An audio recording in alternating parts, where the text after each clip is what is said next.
Thank you so much for everybody who's come here. This is a fabulous turnout and deeply, deeply appreciated.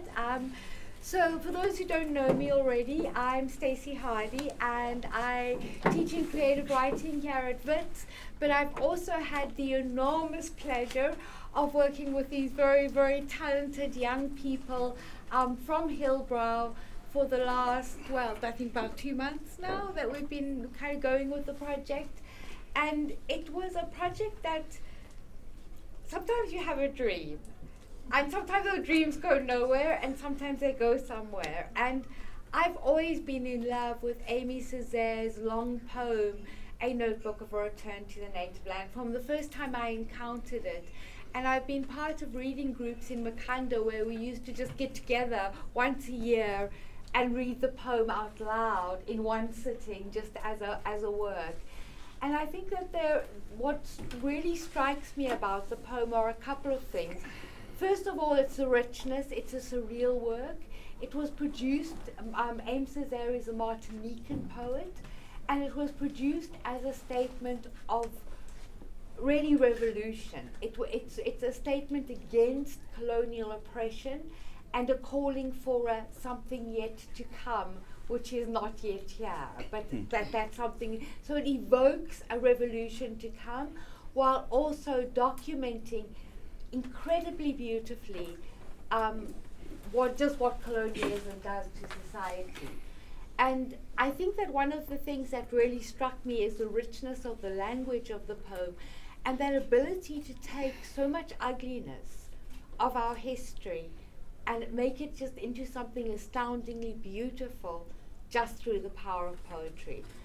So that made me always fall in love with the poem, and it's always been a poem that's been part of my life, but it became quite a focal point. I got involved with a group from Chicago, the University of Chicago and the University of Illinois in Chicago, a poet there, an anthropologist there, Kaushik Sundarajan and Daniel Borzutsky. And we wanted to develop, it was before COVID, a project that looked at the poetics and the politics of breath. And then COVID happened, and of course suddenly breath was on everybody's lips, so to speak. Suddenly breath was something that was not just conceptually interesting or politically interesting, but actually possibly even something deadly. And so our whole research project got thrown out because I was stuck in Cairo. I got stuck in Cairo for a year during the pandemic. And Kaushik was in Chicago. Naomi Younger, who we were also working with, was here in South Africa. So we started to do what we could do, which was correspond, share texts. And one of the texts that we shared was, we were reading a lot of Fanon at the time, and we found one small passage in which he talks about breath quite explicitly. And he talks about what he calls combat breathing, which he terms the breathing that we're all forced into under colonialism. And that is the way that colonialism both asphyxiates. So breath, which is meant to be something unconscious, suddenly becomes conscious. We all know that feeling.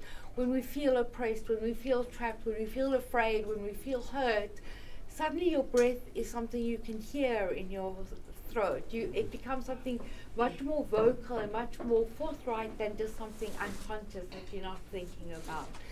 But Fanon also hints at, without explicitly saying, the possibility that this combat breathing also entails breath as the possibility of a liberatory force. So we started tracing that idea of breath as liberation across the continent. And of course, music, choirs, poetry are all really potent ways that breath has been used as forces for liberation. So I found myself back at Aimé Césaire's poem and just found it such a potent statement of asphyxiation, but also this idea of combat breathing, of using poetics as a form of resistance. It's also a poem that has an enormous Pan-African history. It became an anthem during the liberation movements across the continent. So it's a poem that was read when I talk to people around the continent. Many of the people read it at school as part of their school set work because it was such an anthem at the time of liberation. And I managed to convince the University of Chicago to give me some money to try and do a rendition of the poem. And I met Gerard Bester at the time, and I said to him, Gerard, I have a dream. And I told him the idea, and I said I wanted to, and he was telling me about the amazing work he was doing in the Hillbrow neighborhood. And I was very struck by reading Césaire and just going, well, it could be set in Hillbrow today. And I said to Gerard, let's do this project. And Gerard was just fantastic. He immediately said yes. We have this amazing group of youngsters that Gerard already been working with, who live in Hillbrow, and they come on board and also agreed to participate in my madness, and have just been the most wonderful.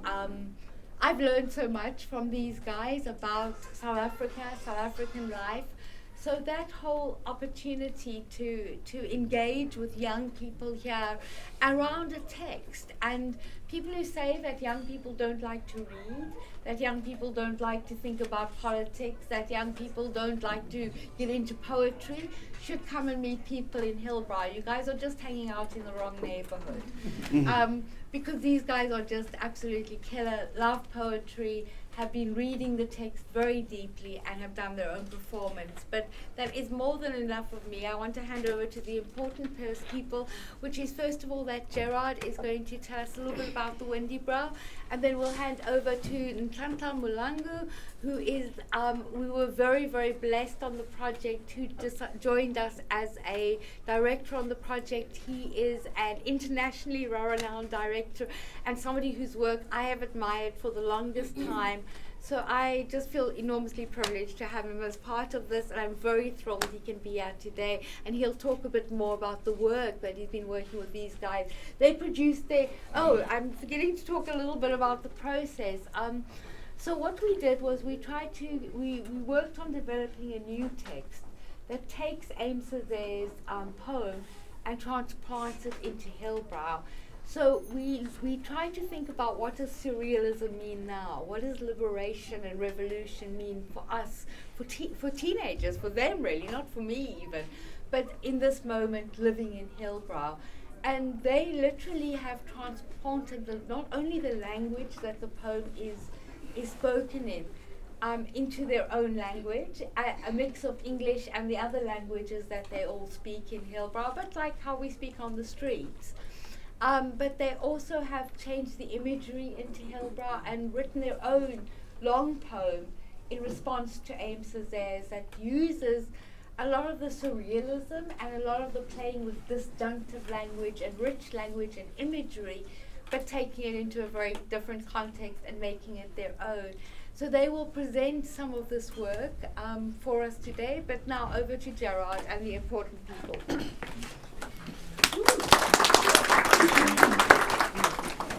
Hi, I'm Gerard, and I'm part of the team that works at the Windybrow Art Centre, and we've got most of the team here. Sinclair, our programs officer, Roma, our administrator, Sibatle Mangena, who's co-directing with Nhlanhla, who's one of our extraordinary facilitators, and then Khethiwe, who arrived at Windybrow and said she saw on Facebook we were doing this project on a poem.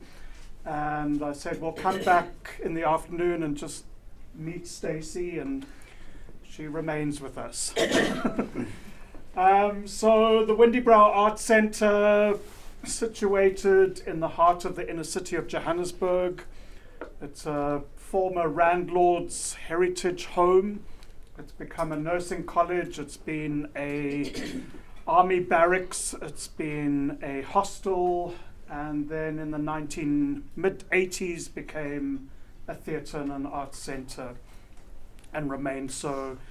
About 12 years ago, it became part of the Market Theatre Foundation. So we're one of the 4 units of the Market Theatre Foundation.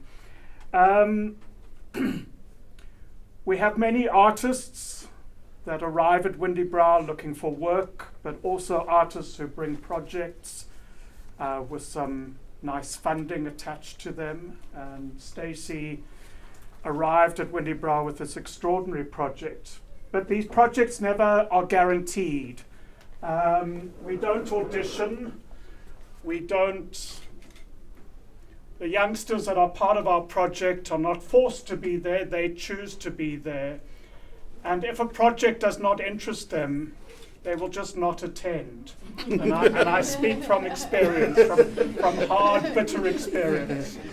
So when Stacy arrived and said, this is going to be a writing project, and when I first went into the first session, and I thought, shit, we're recreating a classroom. They've just been at school. They come to Windybrow after school. How's this going to work? But yeah, every time I went back into the space, there was this incredible focus, concentration, silence, we're very loud at Windybrow. There's usually, Sibatle creates a lot of loudness. And so that extraordinary concentration focus was such a joy to witness. And then the excitement of receiving the poem, which I think was so beautifully and generously collated by Stacy. I think she was very careful in making sure that everyone contributed at least one line to the work. So it's a real testament to a group effort. And I think we have teenagers that aren't so interested in creating noise anymore or beautiful sounds, although I think Nhlanhla and Sibatle have now brought that into the work. But I think we've created writers and people who are passionate about writing, and writing about the everyday, writing about our home space, the space in the streets, the space in classrooms, in a way that brings the surreal, the dreamlike, the unexpected, the surprise. And I think that's a real feat from Stacy and the other facilitators that were part of this project. I think that's what art is all about. It's about the unexpected and the surprising, and I think we've achieved that. I'm going to shut up now. Thank you. Just to say, I knew Nhlanhla, not when he was that high or that high, but when he was that thin. He was a schoolboy. And that old. Good afternoon, everybody. My name is Nhlanhla Mahlangu. But before, do you want your hat back on? You can go get it. You don't want it? Okay. I asked her to take off her beanie, and I just realized I've imposed myself on her that she likes her beanie. So and if you want it back, you can just go put it back on. You don't want it anymore. I'm a theater maker, choreographer, and a composer. There are two kinds of human beings that I'm scared of. It's the elderly people and the children.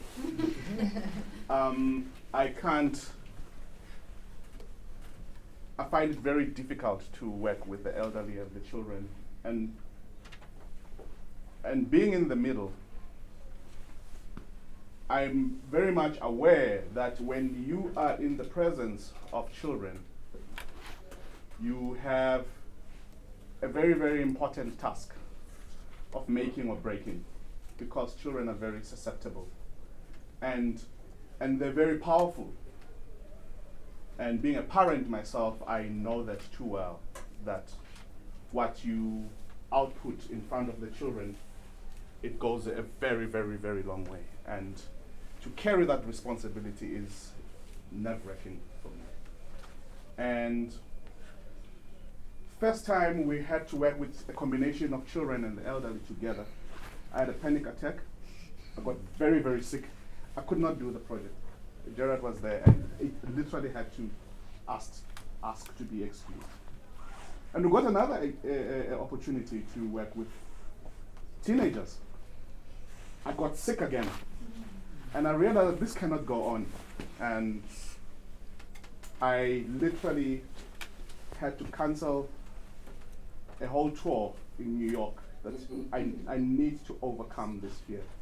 And I'm pouring my whole heart to this project. But the approach is different. And it's liberating. And our performers have been generous to make it even easier for us. That in this process, we listen. In this process, we listen to what the teenagers have got to offer. And we do not deny ourselves an opportunity to learn from them. And we do not impose our adult what's are these words? Yeah, and there's adult ideas of our fears and how a perfect thing should look like. And that's why in his course and mind, I walked in and said, take off that hat. And I realized I'm actually doing the opposite of what this should stand for. This is a text by Aimé Césaire, and it was written in a different language. And it was translated into a different language. And there's a thing about translation that I find fascinating because when I look at language, and saying this in a room full of writers, that I find language being an accident and a mistake. And when we translate from this language to that language, we are translating a mistake to another mistake. Because it's a matter of trying to comprehend, and your failure to comprehend what is this person saying, you have a remnant and the result of a badly said words. Instead of a shovel, it becomes a voshov. A revolver becomes a volovolo. It's a whole series, and it ends up in the dictionary, like the series of failures. And when you are nervous about something, just fail better. Just fail dismally. So watch us failing Mrs. the best way we can. All right. Okay, I'm going to hand it over. And our work is about 35 minutes, but we have shortened it to 15 minutes so that we can continue to have a conversation.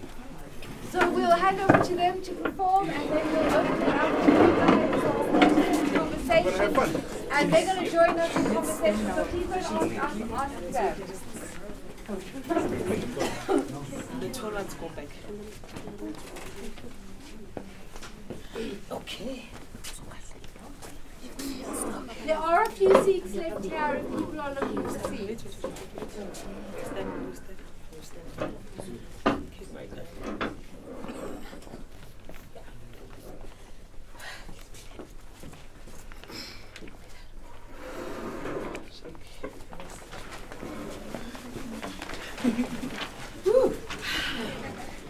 You got it, right? Yes. Good? Yes. Right.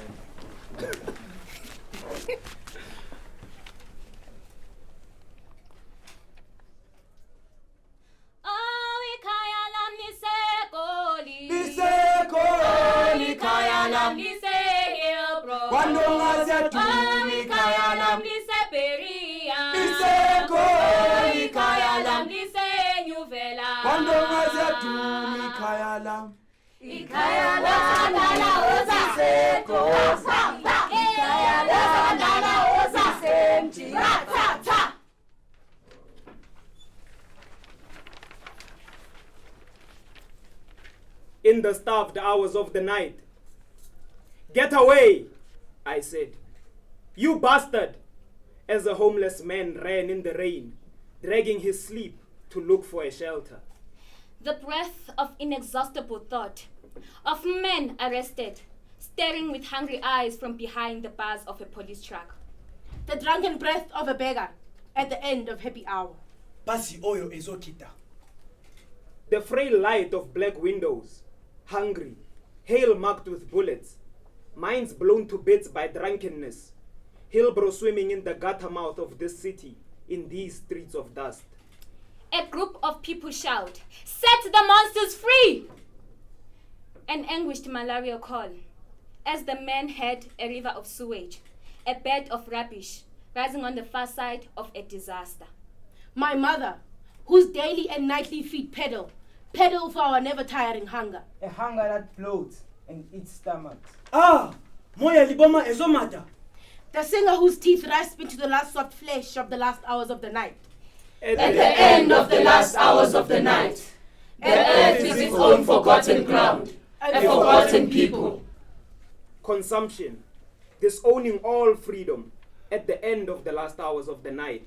At the end of the last hours of the night. These neighborhoods whose blood has soaked into pavements and vanished. These walls that have eyes but cannot speak. Amanda! Away too! Homeless men pick through my brain, looking for plastic bottles and metals. Shipwrecked thoughts, looking for land, a home in this city of dust and petrol. Dinga amba dubara kobera. Dinga amba dubara kobera. Dinga amba dubara kobera. Dinga amba dubara kobera. Fumes rise, and I can feel the blood coursing through my veins. My pupils contract and dilate, making things small and big. A small city, a big man. High flats. Umuntu onomzimba omncane aphinda abe mfishane. In heights alone, slipping away, the small hands of a tall building, a skyscraper reaching out to the sky and the clouds. Amandla! Awethu! Ilizwe! Elethu! Umhlaba! Owabo!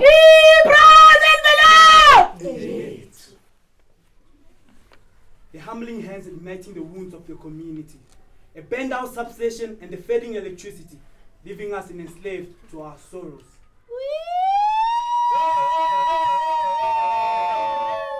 At the end of the night,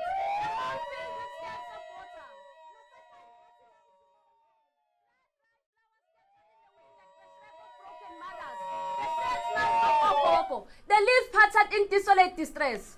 Something beautiful, yet so ugly. In the dark, the loud sound of silence eats my ears. The old evil decaying under the sun, the old silence broken by fevers of heat.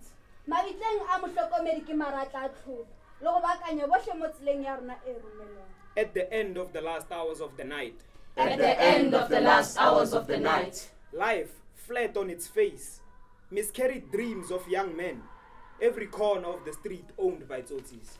At the end of the last hours of the night. At the end of the last hours of the night. Everyone kalofo. Ah! Everyone kalofo. Ah! Everyone kalofo. Ah! At the end of the last hours of the night, a shadow moves from the corner of the street. When you look into his eyes, all you see is an angry young man with miscarried dreams without hope of life. All at the end of the last hours of the night. Uthebo. Uthebo. Uthebo bamthamile. Feverish leprosies. Denied soil. Denied home. All at the end of the last hours of the night. Lespojo, Nora, Led and Odwish.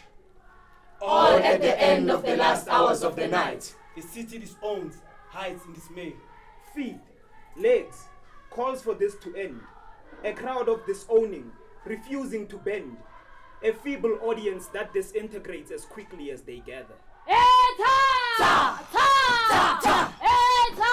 Ta! Ta! Ta! Fulela sango! Sango fulela!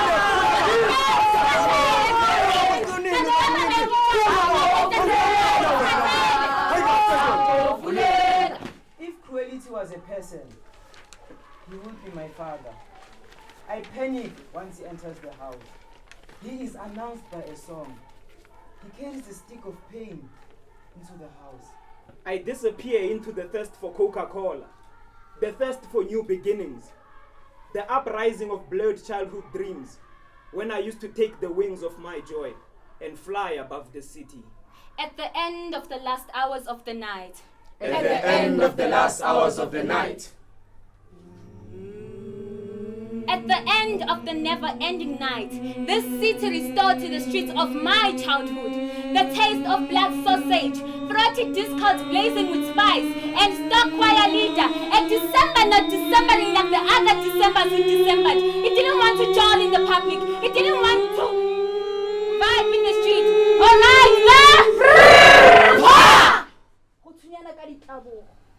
The Kobanga of being left out. Ukuba matasa abanye beyogroova. Planning an outfit, but then the pot goes. The sound of burning oil in the pan, the spring cleaning taking place, the sound of windows being washed and the stress. Iyo bangani iyo. Iyo. In case kuyashoda ukudla, in case kungenatshwala. Iyo bangani iyo. Iyo. A childhood drunk with warmth liquid sun. One cries, another laughs, another sings. Not only the lips sing, but the hands, legs, and hips sing. And the streets flow with sound, voice, and rhythm. We rise from death. We sing while sleeping, but no sounds are heard. No voice. Dead people are our good. Our guides. The daylight becomes bitter like the smell of rotten eggs from the rubbish. The dogs licking their wounds in the violent sun. Rain. Ugufa! Ugufa! Gleaming like a cat's eyes in the dark. Ugufa! Lies like government juice underneath the bars. Ugufa! Wounded amapiano. Ugufa! Dead plays. Ugufa! Dead dances. Ugufa! Dead expires in a white pool of silence. Again an objection.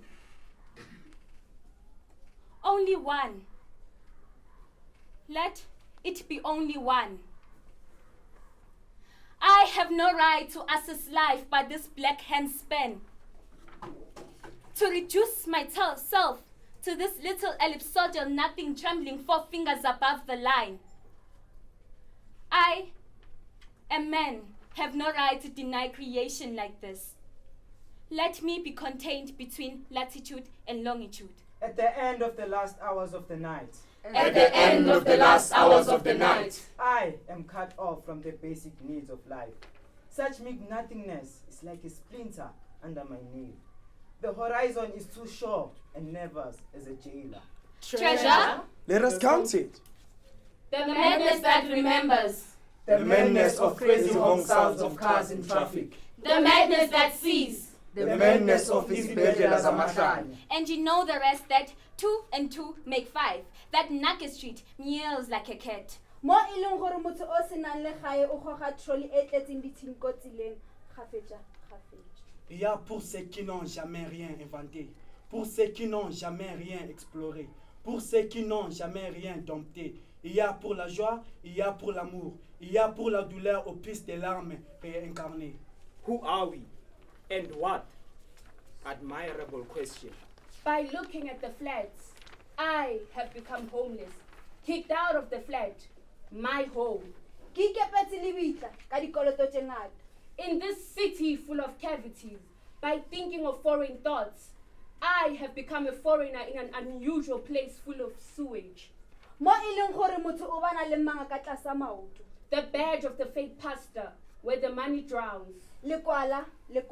The dead. Amanda! Awethu! To hold back the flood of tears, to cross the sea of poverty. Amanda! Awethu! Isipa salabafana singikhumbuzo Oliver Tambo. Isipa salabafana. My mouth shall be the mouth of misfortunes which have no mouth. My voice, the escape of those buried in depression. On streets I have my guard up. Crime dwells on every corner. And my life is at the mercy of a tyrant with a pistol. On a blood road being dragged. I am a slave with a diamond chain around my neck. I'm right in the middle of a busy city, preaching freedom to minds that don't know that they are held captive. On my black forehead is a river of sweat from the singing of war songs and chanting. Fly away! Higher than the Telkom tower that resembles a skyscraper. Hibambe! Then the smoke from burning tires towards other stars when no one gives them a voice when they voice their needs and wants. The large number of people lost along the way to freedom and garbage formed mountains. Rainbow Nation in chains for 1,000 years.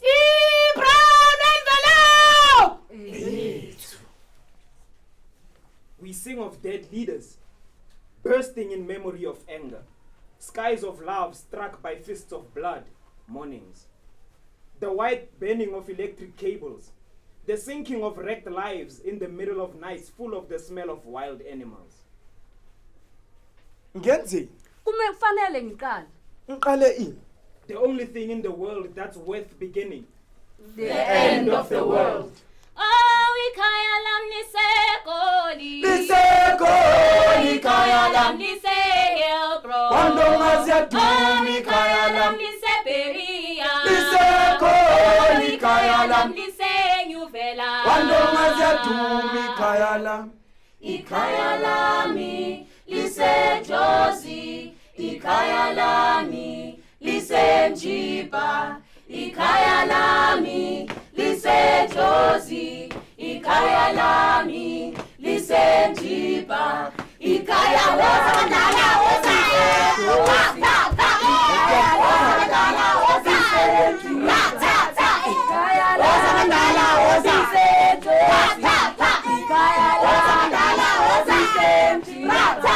ikaya lami lise Jozi, ikaya lami lise Mjiba.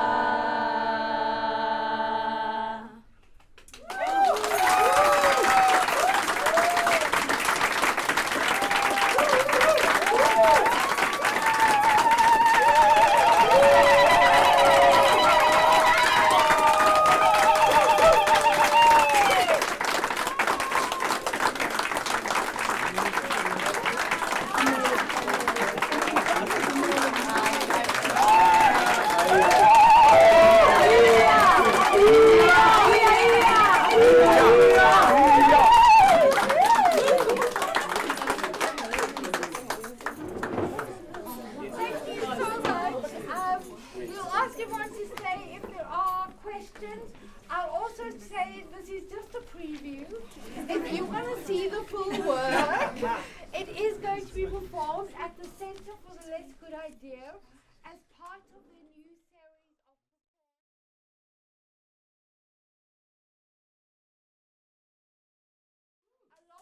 alongside Wally Soyinka, who will be there on the night.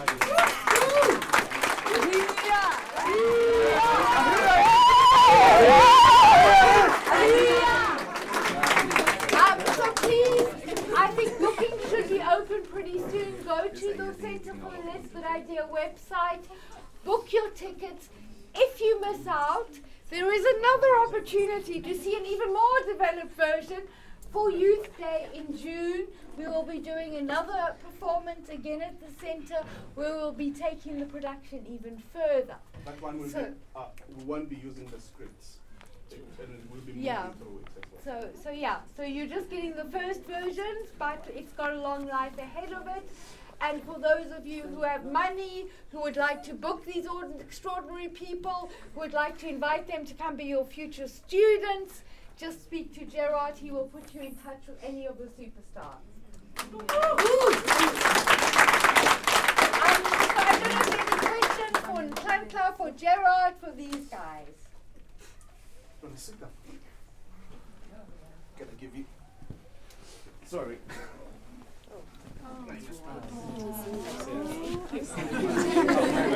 Oh shit. Sliding pants. Yes,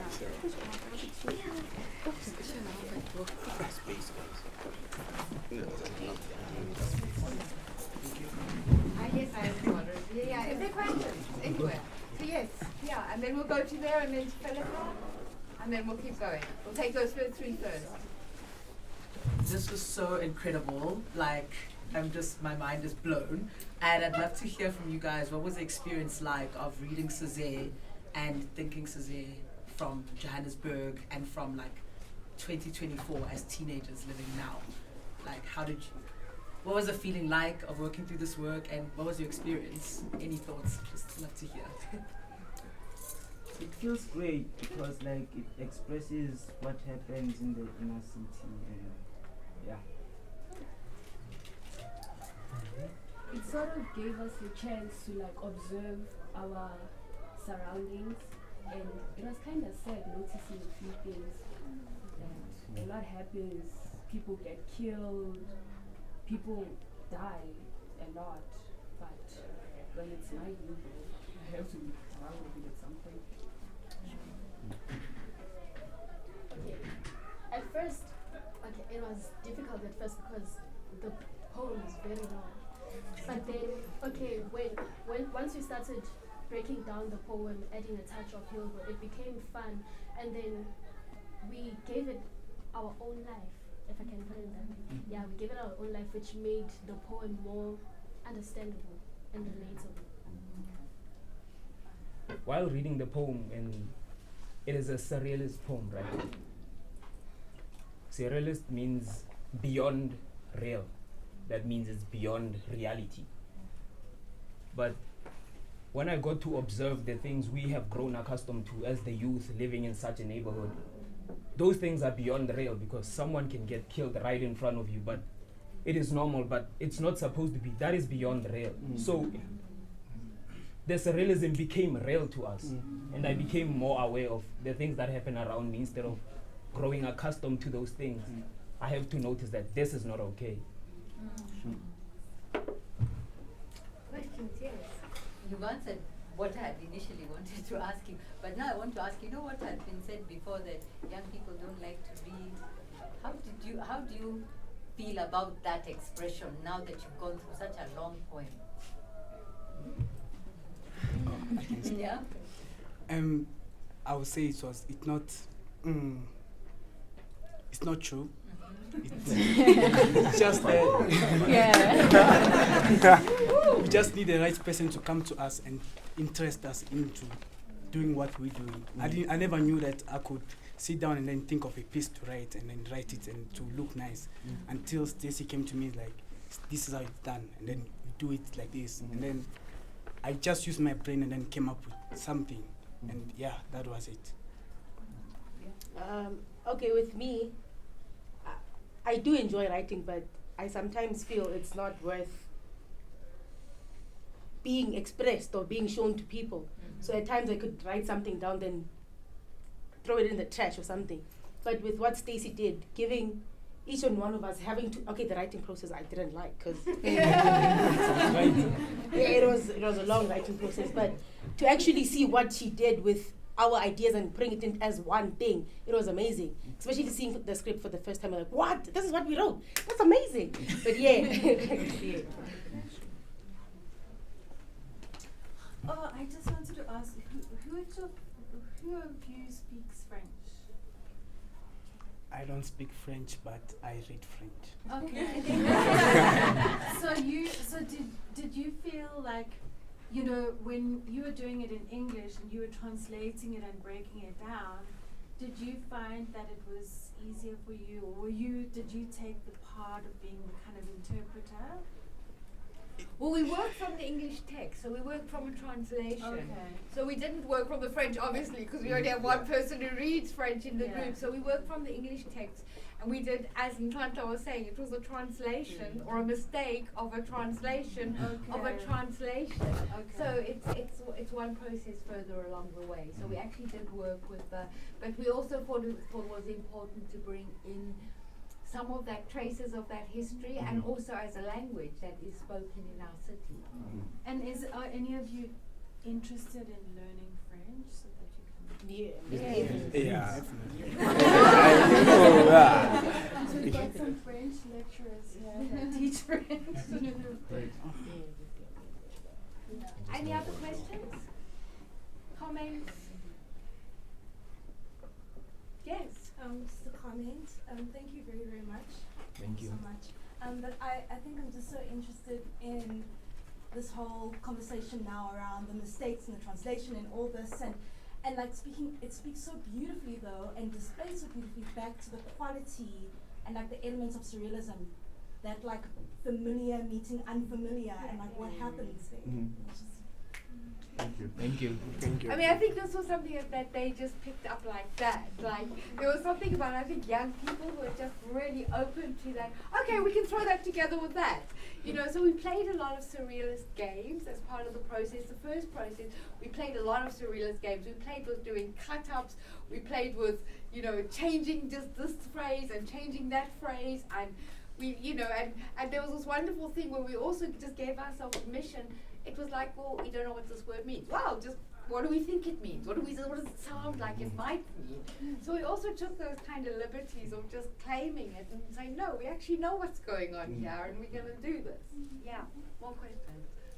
So I just want to commend you guys in portraying Hillbrow, because I don't know if anybody has been there. If you've just walked in the streets, you'll understand how true to life their performance was. And while you guys were performing the piece, I could visualize some of the things that you were saying, and the sirens at night, I really could hear that, because that's really what it sounds like. So I think I would really encourage people to also go see it for themselves, because it is exactly how they portrayed it. So I think that was a really good thing that you guys did. Yeah. And then just also like, it's such a beautiful display of what happens when you give children agency. Yes. Because that thing of children don't like reading, that's where it comes from.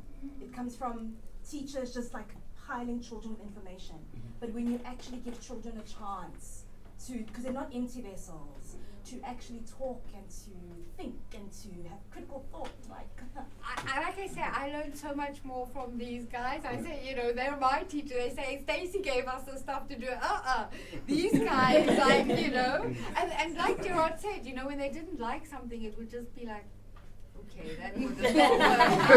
I'm just gonna die in the corner. I'm gonna go to the bathroom, guys. I'll be right back. You know, because you can just see the look on their faces. You know.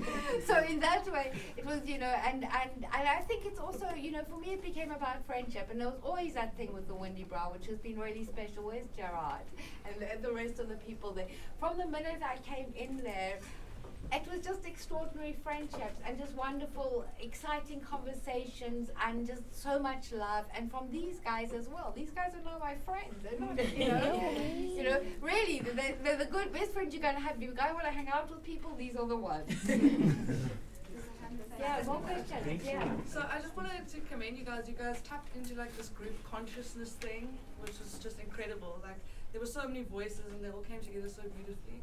I'm part of Stacy's creative writing honors group. She's been hyping you guys up.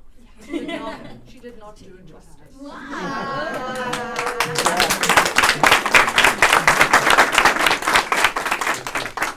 Yes. I want to ask. Sorry, we're just going to interrupt you and just go there and we'll come back to you. Okay. Sorry. No, it's okay. I just wanted to find out, I understand the idea to incorporate the different languages. Is there perhaps then now the introduction of a sort of, not consciousness, but that some of the presentation is then lost in terms of language barriers? Or is there like a way that you then mix it within the performance and then we then extract meaning from the performance itself? I don't know if that was phrased correctly though. I think, you know, what we really did with the languages was that they were free to either go with the English, and we played with some languages that were exercised that were more in English. We played with some that were more in any language they chose to write in. And then it was really just, when it came to putting it together, I didn't give too much thought to, oh, I must show this language now. Or it was more, what is the meaning of this line? What would flow best after that line? Looking at also the structure of Césaire's poem, and that we had worked with that because we worked with the text quite closely. And we played with ideas of, you know, one of the ways to close read is to translate. And one of the ways to understand a text, which is very much what this writing centre and this festival about, is if you want to understand a text, write back to it or write in conversation with it, because then you start to understand the text. Like I said, when we first read it, everyone was like, what? You know, and I when we first started the workshop, it would be like every second I would be like, what does this word mean? What does this word? And then at the end, they were just, flying with it. So I think once you start to actually engage with the text more than just sitting with your thing in your book, and now you must read. But if you enter, allow yourself to enter a text, it opens it in different ways. So the language is quite amorphous. Our thinking is there's so much happening here, and people will maybe not understand absolutely every line, but you still got to understand enough, and there's enough for everybody to understand something and to still follow, even if you're not understanding absolutely every line. And in response to that, also, this was a big question also amongst ourselves, the directing team, Sibanda and Khethiwe, let's say, what if some of the the meaning gets lost, and because she's more of a passionate writer, and Sibanda is passionate about performance, and I'm passionate about the rhythm and pace, and what is the musicality of the text. And when we were, locking our horns and like, what about it's not coherent in terms of what this and that. But I said, let's not be scared of performing the meaning's absence. Because in fact, when we perform the meaning's absence, there is more that is said that words cannot actually capture. And we should allow our audiences to imagine more, so that what I am saying, it's actually what the performance is doing in the mind of an audience. It goes about 17 pages. So we should not insult the audience imagination. Yeah. So I really don't mind if there is a siren and then there's a speech and then trying to catch up with the siren and you don't get what it says. And for you, make it up. we make it up. And it's about it's about the rhythm of the voices, the rhythm of the body, and the sound, soundscape of the text. And I as a composer who makes music, I'm also enjoying how it all flows. And what is it that all the words will fail, but the sound can achieve more than we can? So I'm also interested in that. Yes, it's a book-length poem. It's words. It's all a series of mistakes and failures in there. I think that point is a really important one, because it's also about the collaboration and the conversation. That for me, one of the biggest treats has been handing this over to Nhlanhla and these guys and going, okay, now that's me, my part of it done, and just seeing the amazing stuff that actually comes out. And that is the beauty of collaboration, which is also very much what this festival is about and what the space is about. And when we step out of our little disciplines, as the university calls them, and actually the enormous wealth that comes from that. Yes. Yeah. Oh, okay. I wanted both the director and them to, just look into the future and say, what changes has this brought, do you think will mean for you? Especially you who was scared. Listen. Just listen. And the title can be misleading. The title of a director, a composer, a choreographer, a producer. Just listen. Just walk into the space and listen. And because the process is alive, the energy in the process is talking. Listen. That's the lesson I've learned. Any of the young people, you have to imagine what this is doing for you for the going forward, whether it's in your creative life, in your personal life. Reading the poem was written by one person, so it was much easier to understand because it's one brain. Having to move as a collective consciousness and having to make all the ideas make sense together, it was extremely tough. It was very hard, but we had to make it work because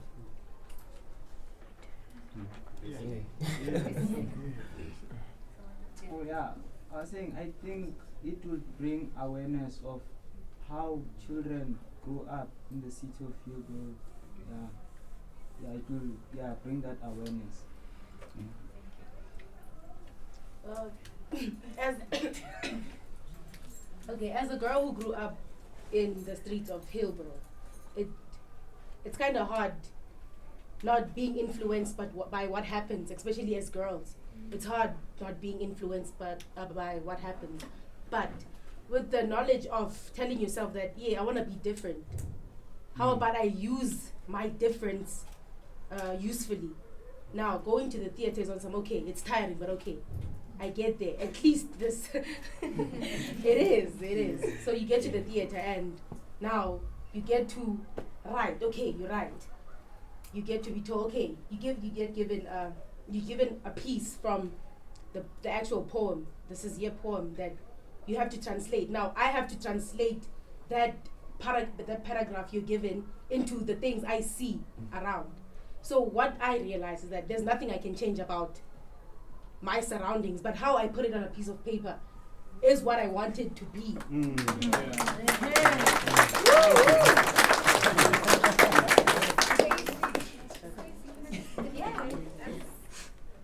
There's someone who's been in the project but out of the project and back in, and I think Stacy and the directors have been kind enough to allow me to play that role and administrate.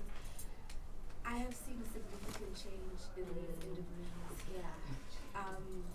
It's funny you ask what we think it brings for them for the future, but I can tell you now, as this process is happening, Caleb would never speak.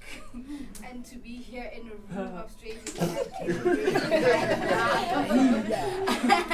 and answer, for me is a change. Just there's this consciousness within the group that I always knew they had, because we did a reading of the text before, and I was like, oh my gosh, this is so exciting to see something from 1939 still living now and still being so relevant in 2024. I wonder if the kids will pick up on that. And I was like, no, but they're brilliant, they will. And every time I see it, I am blown, my mind is blown beyond. So I think seeing it now, I think this process, this text, this work, the people, the community, it's changed their lives. I'm just waiting for them to tap into that and realize. Just a quick question, if I may. Oh, sorry. Because you really struck accordingly. At some point, I saw you transitioning from being children, if you don't mind me calling you children, right? From being youth to being adults. The musicality. Yeah. All the emotions were there. I just wanted to confirm that, especially to the director, that, we felt it. We went through the motions. We felt the sadness. We felt the pain. We felt the fear. I think those who've never been in protests, you literally cringe and say, hey, where do I hide? So kudos, really good work, guys. Thank you.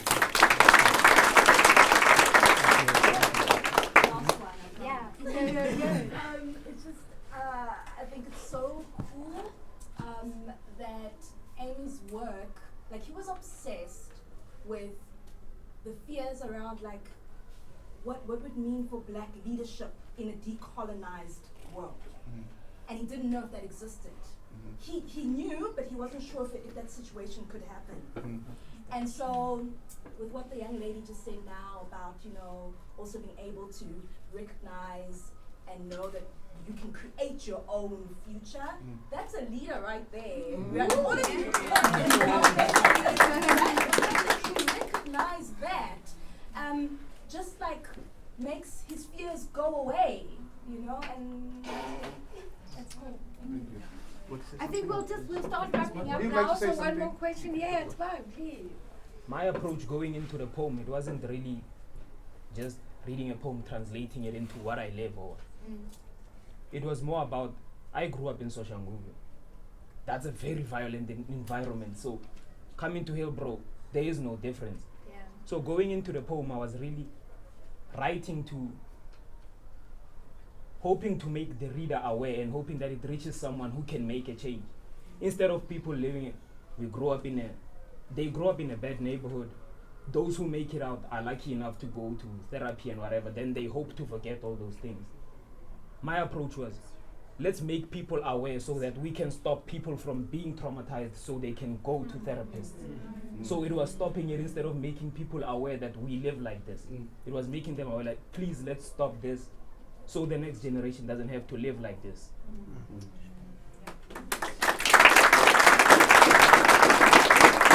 I think that's a call to all of you. There are people with power in this room, I know. There are amazing talent in the city. Let's throw ourselves into that talent. We can build beautiful futures. These guys are testament to the wealth we have in this place, you know, and the imagination and the spirit and the intelligence. So yeah. Thank you so much for being such a beautiful audience. Thank you.